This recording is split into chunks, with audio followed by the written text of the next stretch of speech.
mother, she fell to her knees. The sea's gonna take back the boneyard. The sea's gonna give up instead. Your time on earth is still precious, my dear, but please don't let it go to your head. Only safeguard the women and children, keep them in the fold. Jesus is a poor man. I wasn't sure whether I had 2 missions or 1. Would Bob want me to pursue this? And why the fuck would I listen to Bob? I'm taking my marching orders from a cosmic cum-stained puppet? Well, I guess we all need something to believe in, but seriously, WTF? Since when did I start taking advice from psychedelics? But then this rational line of thought quickly vanishes again, to be replaced instantly by this new metascape. I live in a world now where pubs appear and disappear, and I'm charging at windmills or running off cliffs. It's chaos. But what isn't?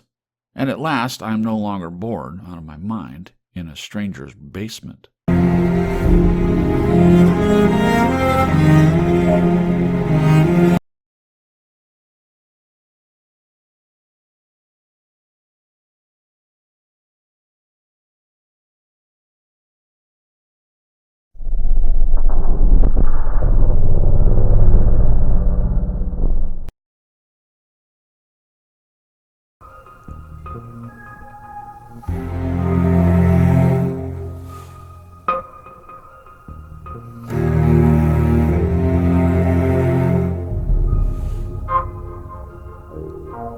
Even from this low position, you could still catch the top of the power installation amongst the smoking clouds.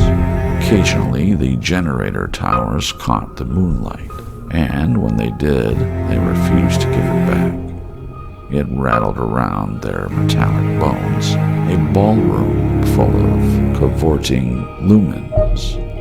If you were on the edge of sleep or visiting from an alien world, or just plain forgot, you could be forgiven for thinking that these generators were alive and well, that energy and matters flowed through them at improcessible and incomprehensible speed, that they powered an elaborate Venn diagram of overlapping networks, that men still stood and commanded and wept, that there was still hope for the unrealizable dream.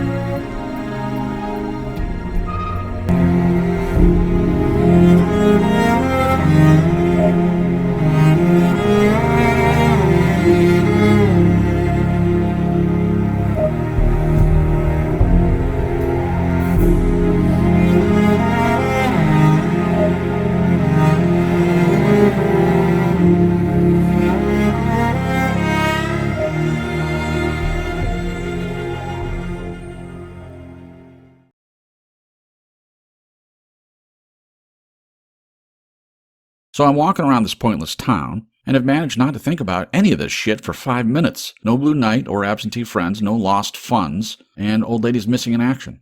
When I hear a pair of voices around the corner. Now, have you ever heard a voice that you don't recognize, but it's still familiar to you?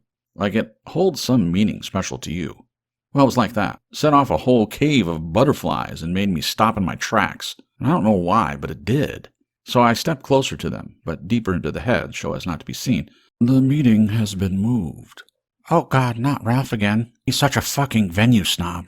Nothing to do with Ralph. It's just practicalities. This town is spent, and it's probably time to move on. Do we have some fresh blood? We have some fresh recruit blood. They're totally wrong for the project, and that, of course, makes them totally suitable for the project. Bingo.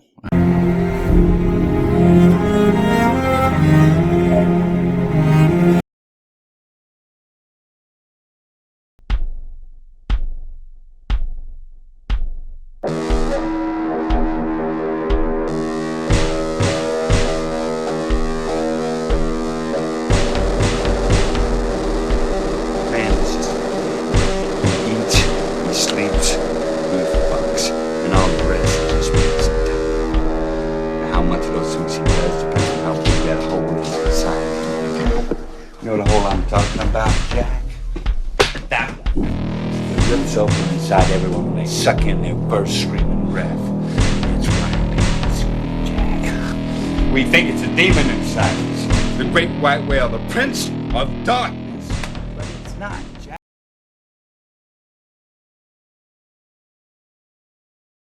But that's not the weird part.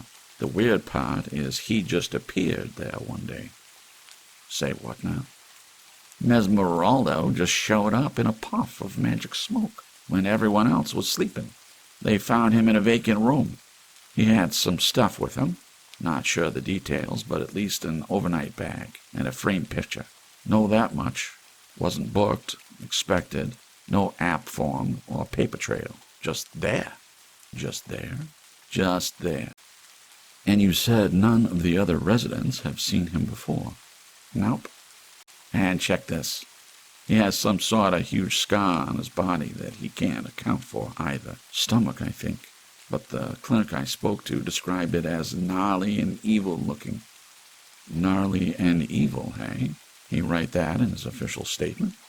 Sounds like the whole fucking case to me.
Gee, Derek, that woman really does love her doggy.